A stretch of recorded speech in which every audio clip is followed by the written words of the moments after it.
जय श्री कृष्ण दोस्तों, आज हम इस वीडियो में भगवत गीता के अनमोल विचारों के बारे में जानेंगे। ये विचार हमारे जीवन में सफलता लाते हैं। जो इंसान इन अनमोल विचारों को सुनेगा और अपने जीवन में उतारेगा, उस मनुष्य के जीवन में दुख और चिंताएं दूर हो जाएंगी। आइए जानते हैं इन अनमोल विचारों को। श्री कृष्ण अकेले ही ऐसे व्यक्ति हैं जो धर्म की परम गहराइयों और ऊंचाइयों पर होकर भी गंभीर नहीं है, उदास नहीं है। जीवन में जो भी करो पूर्ण समर्पण के साथ करो। प्रेम करो तो मीराबाई की तरह, प्रतीक्षा करो तो शबरी की तरह। एक ही पाप है इस दुनिया में, किसी दूसरे की स्वतंत्रता को छीनना, क्योंकि दूसरे को बदलना राजनीति है और स्वयं को बदलना धर्म है। जितना शिक्षित व्यक्तित्व होगा उतना संदेह बढ़ जाएगा, क्योंकि शिक्षा के साथ साथ प्रश्न उठते ही हैं और उठने ही चाहिए, नहीं तो शिक्षा आगे नहीं बढ़ सकती। केवल मनुष्य ही रोता हुआ पैदा होता है, शिकायतें करता हुआ जीता है और निराश ही मर जाता है। कर्म करो, फल की चिंता मत करो, ये भगवत गीता का सबसे बुद्धिमान संदेश है। आज हम केवल पैसे, बेहतर घर, कार और सुरक्षित भविष्य के लिए काम कर रहे हैं। हम इतने लक्ष्य चालित हैं कि हम सब कुछ परिणाम के बारे में सोचकर ही काम करते हैं। ये एक ऐसी चीज है जिससे हमें बचना चाहिए, केवल इसलिए कि यदि अपेक्षाएं पूरी नहीं होती हैं तो दर्द अवश्यम भावी है। इसलिए काम करते रहें और बदले में कुछ भी उम्मीद ना करें।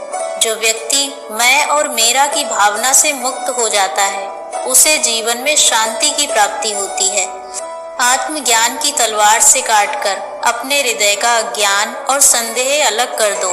अनुशासित रहो और कार्य करो। जिस प्रकार से प्राकृतिक मौसम में बदलाव आता है, ठीक उसी प्रकार से जीवन में भी सुख दुख आता जाता रहता है।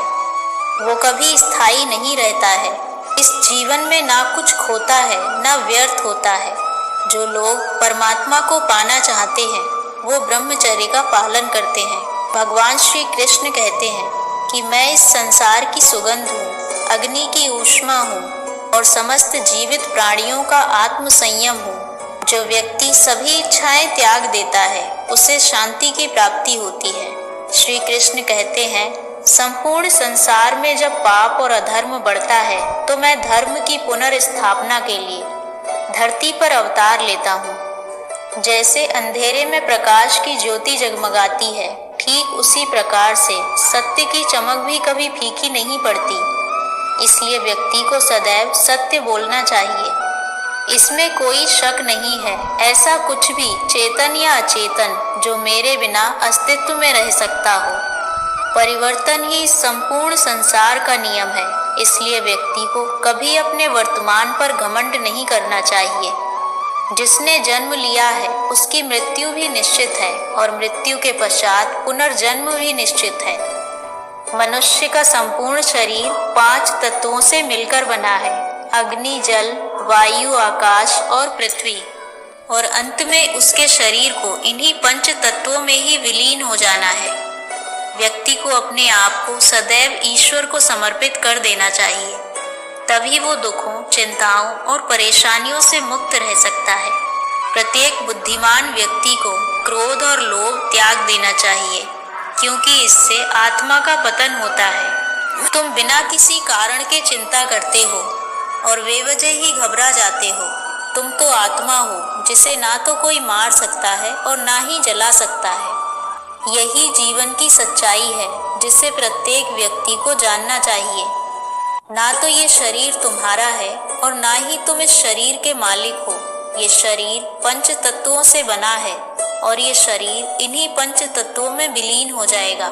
श्री कृष्ण हमारे कर्मों के परिणामों से वैराग्य के महत्व पर जोर देते हैं। वे हमें परिणामों की चिंता किए बिना अपनी क्षमताओं के अनुसार अपने कर्तव्यों को पूरा करने पर ध्यान केंद्रित करने को प्रोत्साहित करते हैं। ये परिस्थितियों की परवाह किए बिना हमें संतुलित और केंद्रित रहने में मदद करता है।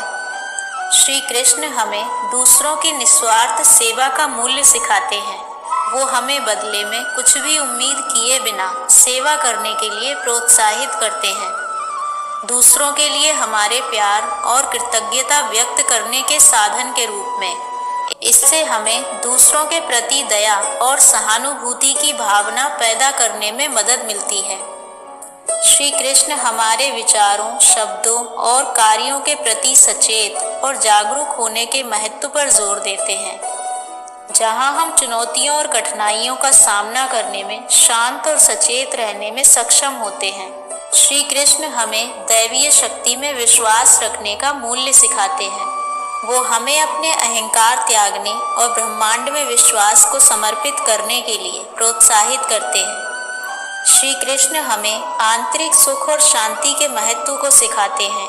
वे हमें प्रोत्साहित करते हैं कि हम अपनी आसक्तियों और इच्छाओं को छोड़ दें और वर्तमान क्षण को पूरी तरह से अनुभव करने पर ध्यान केंद्रित करें। बाहरी परिस्थितियों की परवाह किए बिना ये हमें आंतरिक शांति और संतोष पाने में मदद करता है। श्री कृष्ण की शिक्षाएं बहुमूल्य अंतर्दृष्टि प्रदान करती हैं कि हम कैसे अधिक पूर्ण और सार्थक जीवन जी सकते हैं। ध्यान, विश्वास और आंतरिक शांति की खेती करके हम जीवन की चुनौतियों को आसानी से पार कर सकते हैं और अधिक आनंद और तृप्ति का अनुभव कर सकते हैं। आप कितने भी अच्छे कर्म कर लो, लेकिन समाज आपके हमेशा बुरे कर्मों को ही याद रखता है। इसलिए लोग क्या कहते हैं ये सोचने से बेहतर है कि आप अपना कर्म करें। जन्म लेने वाले के लिए मृत्यु उसी प्रकार निश्चित है जितना कि मरने वालों का जन्म लेना। गीता में कहा गया है, जो इंसान किसी की कमी को पूरा करता है वो सही मायनों में महान होता है। तुम्हारे साथ जो हुआ वो अच्छा हुआ, जो हो रहा है वो भी अच्छा हो रहा है, और जो होगा वो भी अच्छा होगा। गीता के अनुसार जिंदगी में हम कितने सही हैं और कितने गलत, ये केवल दो लोग ही जानते हैं, एक हमारी अंतरात्मा और दूसरे परमात्मा। जीवन का आनंद ना तो भूतकाल में है और ना भविष्य काल में, बल्कि जीवन तो बस वर्तमान को जीने में है। जब तक शरीर है तब तक कमजोरियां तो रहेंगी ही, इसलिए कमजोरियों की चिंता छोड़ो और जो सही कर्म है उस पर अपना ध्यान लगाओ। पृथ्वी में मिट्टी में गिरकर मरना जीवन का अंत नहीं, प्रारंभ है, लेकिन सोने के डब्बे में ही बंद पड़े रहना जीवन का वास्तविक अंत है। उसमें कहीं भी जीवन की आशा नहीं है। अंधेरा प्रकाश की अनुपस्थिति है और अहंकार जागरूकता की अनुपस्थिति है।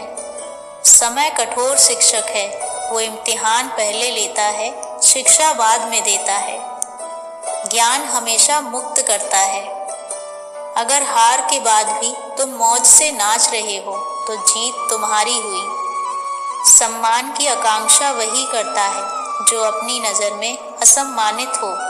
स्वयं की खोज करें, अन्यथा आपको अन्य लोगों की राय पर निर्भर रहना होगा।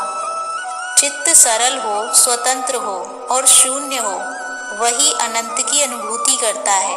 और धार्मिक होना साधना है, धार्मिक दिखना अपने को सजाना है।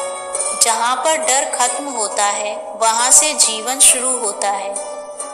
जो इंसान स्वयं पर विश्वास करता है वो स्वयं की शक्तियों को जरूर विकसित कर लेता है। बड़ा मुश्किल है उस इंसान को समझना जो जानता सब कुछ है पर बोलता कुछ भी नहीं। खुशियों के लिए साधन की नहीं, संतोष की जरूरत होती है। मन को खाली करो, विचारों को मुक्ति की आशा से शून्य हो जाओ। कल पर विजय पाने के लिए मौन से बड़ा कोई शस्त्र नहीं है। इत्र, मित्र, चित्र और चरित्र किसी की पहचान के मोहताज नहीं। ये चारों अपना परिचय स्वयं देते हैं। Like subscribe my YouTube channel Devi Acharya.